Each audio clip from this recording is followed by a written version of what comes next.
Bus free చేయనా అన్నా మేము మాకు 4,000 ఇవ్వద్దా అంటుండే మీ గురించే రేవంత్ రెడ్డి పెట్టింది. రేవంత్ రెడ్డి మాకు ఇవ్వాలి. మాకు కూలి చేస్తారు, పొలాలు పట్టుకొని కూలిపోతున్నాం మేము. మరి మేము ఎట్లా బతకాలి? మరి మాకు సేవం చేస్తేనే మేము ఓటు చేస్తాం, లేకపోతే చేస్తాడన్నట్టుగా మీరు గెలిపించారు. 3 సంవత్సరాలు అయింది.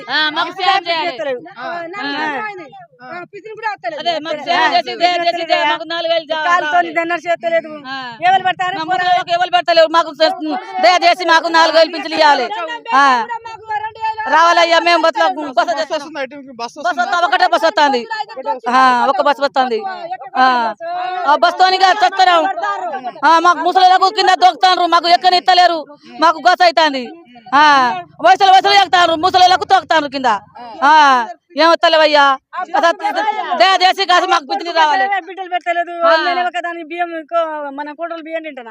కరెంట్ బిల్లు జీరో రాలే, కరెంట్ బిల్లు రాలే, జీరో రాలే, ఎవరు రాలే.